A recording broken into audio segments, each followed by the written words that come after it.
I still smell the salt on that deed the day I signed it away. The notary's pen scratched like a gull over water, and the ink bled a little where my thumb pressed too hard. That house, our little blue-shingled beach cottage, was gone before the sun touched the dunes. And somewhere, 3 towns over, a man who used to kiss the top of my head every morning was screaming my name into a phone that wouldn't stop ringing. I never raised my voice. I just pressed the end call, set the phone face down on the driftwood table we'd refinished together 23 summers ago, and let the quiet fold over me like a tide. People always asked how Robert and I stayed married 31 years without a single night apart. I'd laugh and say, we kept a second house at the beach, and every Friday we drove east until the pavement turned to a crushed shell. That was the truth. The part I told at potlucks and school pickup lines. The cottage sat on a spit of land called Heron Neck. 2 bedrooms, 1 bath, a porch wide enough for 2 rocking chairs, and a cooler of sweet tea. We bought it the year our daughter, Lila, learned to read the tide charts. Robert would carry her on his shoulders down the sandy path, her bare feet drumming against his chest, both of them laughing so hard the gulls scattered. Weekends smelled of charcoal and copper tone.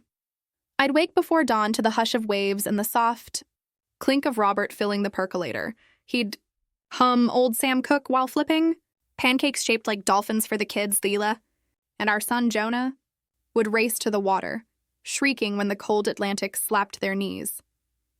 By noon, the porch rail would be draped with wet towels, and Robert's hand would settle warm on the back of my neck, thumb tracing the same small circle he'd traced since our courthouse wedding. Even after the kids left for college, we kept the ritual.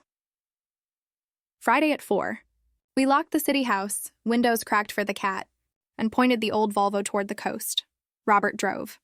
I read aloud from whatever library book smelled like someone else's fireplace. We'd stop at Millie's Market for peaches so ripe the juice ran down our wrists. At the cottage, we'd open every window, let the screens sigh with salt and fall into the same iron bed that creaked, like it was telling our secrets to the moon. I thought that creak was the sound of forever. It started with groceries, a receipt, fluttering from Robert's windbreaker pocket, longer than any list I'd ever written, whole lobsters, organic raspberries, a bottle of Prosecco I'd never tasted. At the bottom, in tiny print, Heron Neck Market, 3:42 p.m. I was in the city that afternoon, elbow deep in parent-teacher conferences. I told myself he'd driven out early to air the cottage. Surprise picnic. Maybe romantic even. I folded the receipt into my purse like a pressed flower. Then came the credit card alerts. $300 at Tiny Tots Boutique, $112 at Saltwater Pediatrics. I stared at the screen until the numbers blurred. Didn't have toddlers. Our grandchildren lived in Oregon. That night I waited until Robert's breathing evened out beside me. The familiar whistle through his left nostril. I slipped from bed, bare feet cold on the hardwood, and opened his laptop. The desktop photo was still us, arms around Lila and Jonah at graduation, but the browser history told a different story. Searches for best beaches for toddlers, double stroller that fits in a hatchback, how to explain divorce to a 4-year-old. My knees gave out. I sat on the bathroom rug, back against the door, and watched the moon slide across the tile like a slow accusation.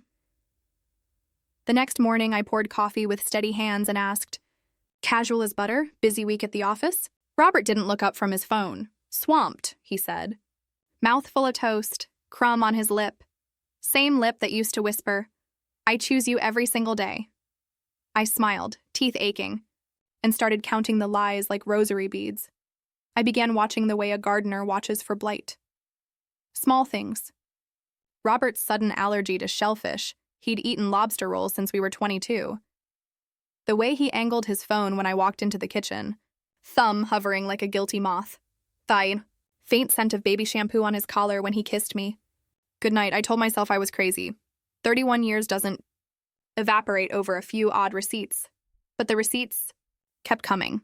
A charge for a pink bicycle with training wheels. Another for a mermaid-shaped pool float.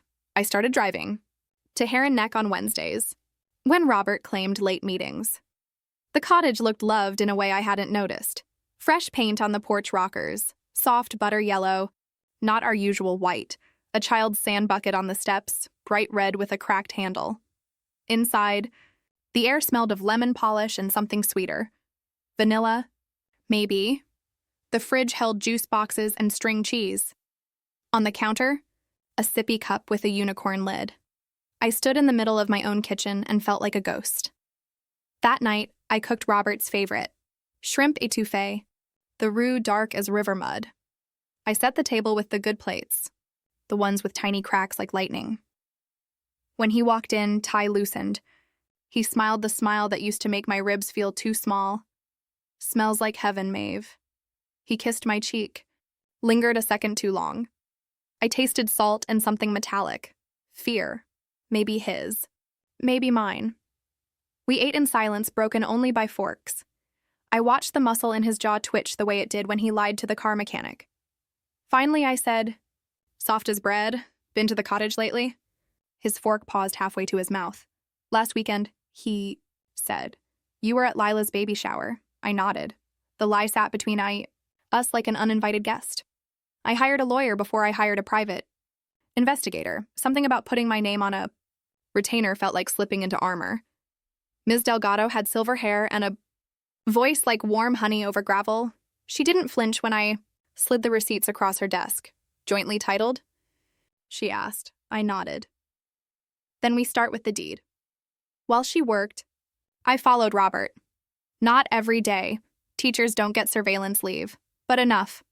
I learned the rhythm of his secret life the way I once learned his heartbeat.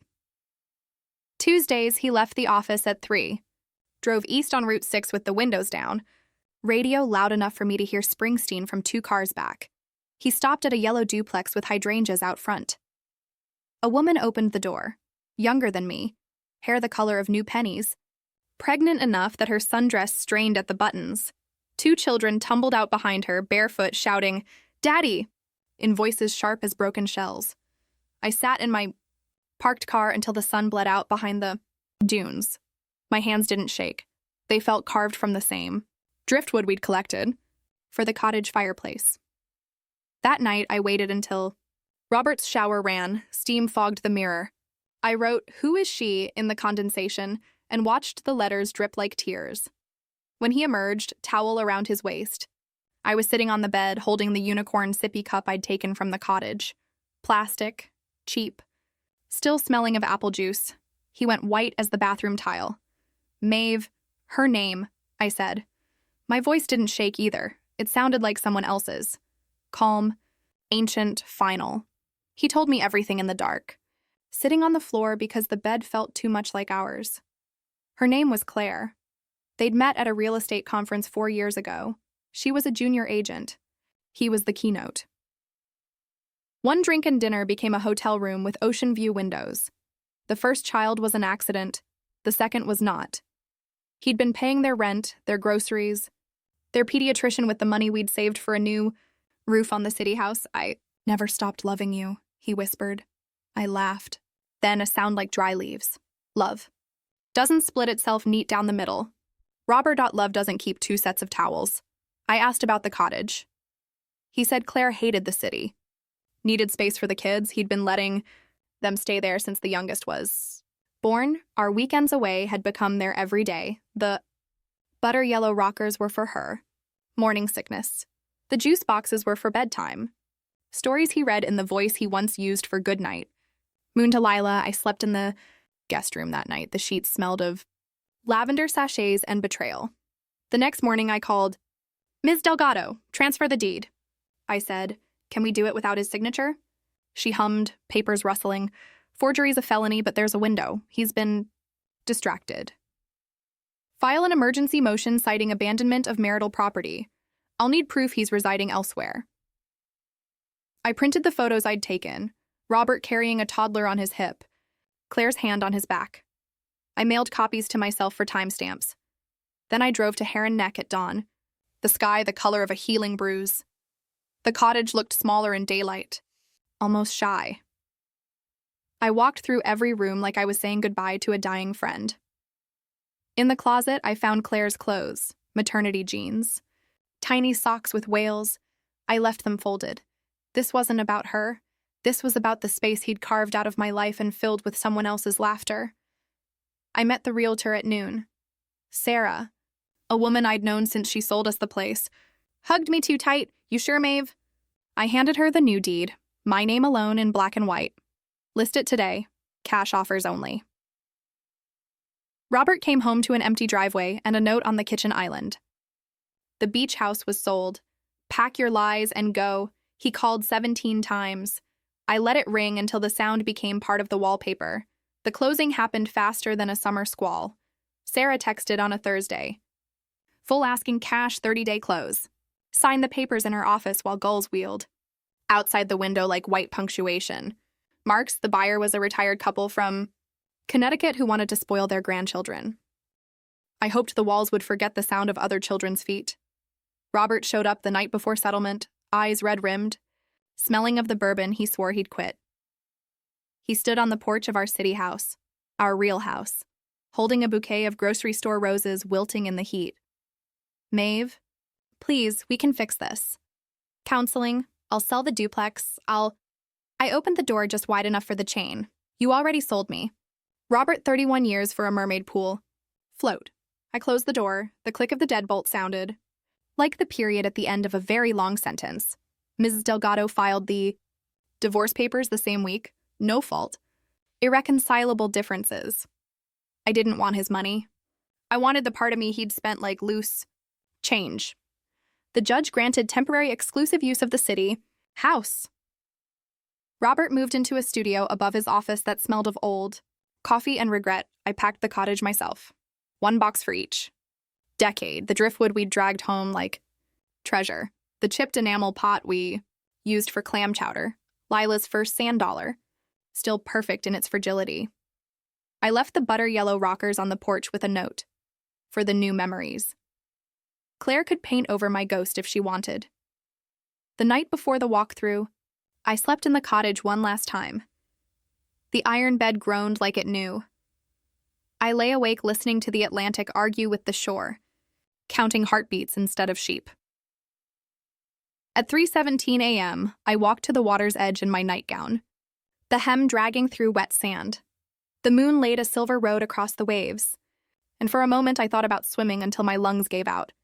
Instead, I picked up a shell, small, white, perfect spiral, and slipped it into my pocket.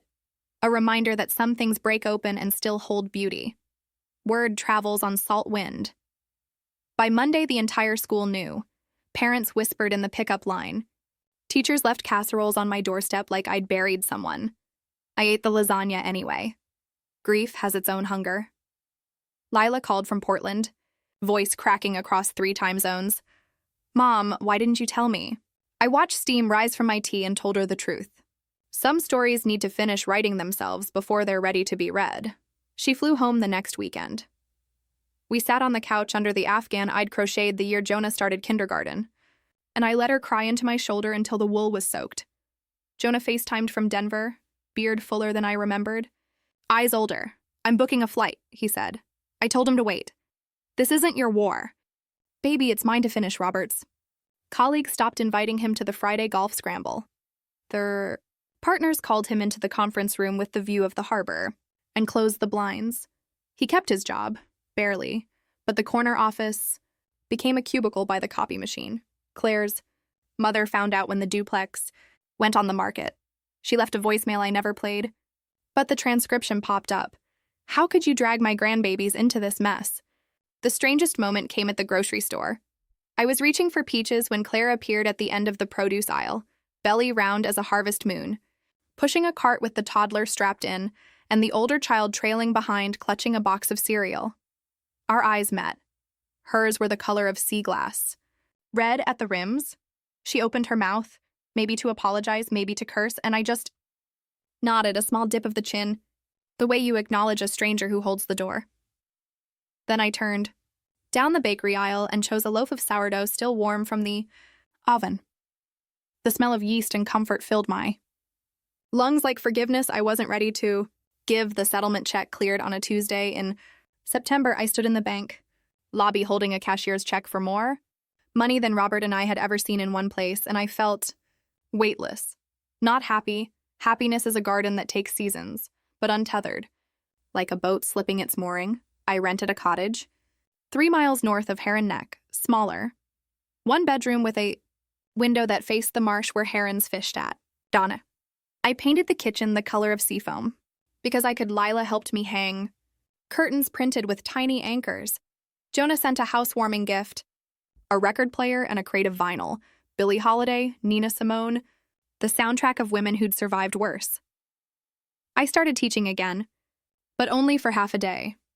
The other half I spent walking the tide line, collecting sea glass in a mason jar. The pieces were sharp at first, then softened by years of tumbling. I kept them on the windowsill where the light turned them into jewels. Robert tried one last time on Christmas Eve. He stood on my new porch in the same coat he'd worn the night he proposed, snowflakes melting in his hair. I sold the duplex, he said. Claire took the kids to her sister's in Virginia. I'm alone. Maeve, I see now what I threw away. I handed him a mug of cocoa, extra marshmallows, the way he used to like it. You didn't throw me away? Robert, you traded me for a different life. Go live it. I closed the door before he could see me cry. Some tears are private property. Spring came early that year. The marsh exploded with green, and the herons returned to build their messy nests. I planted tomatoes in whiskey barrels on the deck, watered them with coffee grounds and stubborn hope. One Saturday, Lila brought her little girl, my granddaughter, Iris, who toddled straight to the sea glass jar and held a piece to the sun. Pretty, she declared. I knelt so we were eye level. Sometimes the ocean breaks things, I told her. Then it polishes them until they shine. I started a journal the day the tomatoes broke ground. Not the pretty kind with leather covers and inspirational quotes, just a spiral notebook. From the dollar store, pages already curling from salt air, I wrote in pencil so I could erase if the words got too heavy. Most nights I only managed a line or two. Red-winged blackbird on the fence post. Robert's old flannel still smells like him. Let it go. Some entries were longer, like confession in slow motion. I took up pottery on Thursdays. The community center smelled of wet clay and instant coffee. My first bowl collapsed in the kiln, but the second held water without a single leak. I carried it home like a trophy, set it on the table, and filled it with the sea glass. The colors glowed against the terracotta, turquoise, amber, the rare cobalt that only comes from old medicine bottles. Every piece was a bruise that had learned to shine. Lila worried I was lonely. She'd call on her drive home from the hospital, speakerphone crackling with toddler songs in the background. Mom, there's a nice widower in my yoga class, divorced.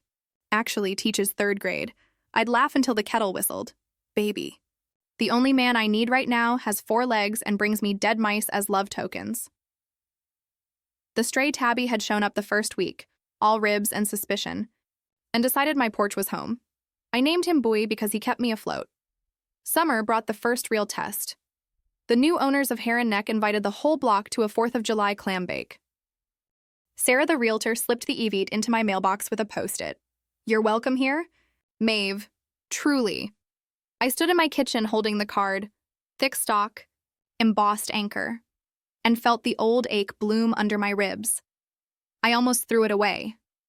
Instead, I tucked it into the sea glass bowl like a bookmark. I went. Wore the sundress I'd bought on clearance, the one with tiny white cranes. The cottage looked happy in a way that stung. New Adirondack chairs the color of beach glass, fairy lights strung along the porch rail. The wife, Ellen, greeted me with a hug that smelled of coconut sunscreen. We kept the driftwood table, she whispered. Sand day it. But the knots are still there. Her husband pressed a cold beer into my hand and pointed out the toddler, his granddaughter, chasing fireflies with the same shrieks I remembered. From Lila at that age, I stayed until the fireworks started. Stood at the edge of the yard where the grass gave way to sand, bottle rockets hissing overhead. For a moment, the sky looked like the night Robert proposed. Same stars, same hush between booms. I waited for the grief to swallow me. Instead, I felt something lighter. Not forgiveness, too soon for that, but space. Room for the next breath. Robert filed for reconciliation in August. The papers arrived with certified mail, his signature shaky at the bottom. I met him at the diner we used to take the kids after soccer games. The one with the cracked red booths and bottomless coffee. He'd lost weight. His wedding ring hung loose.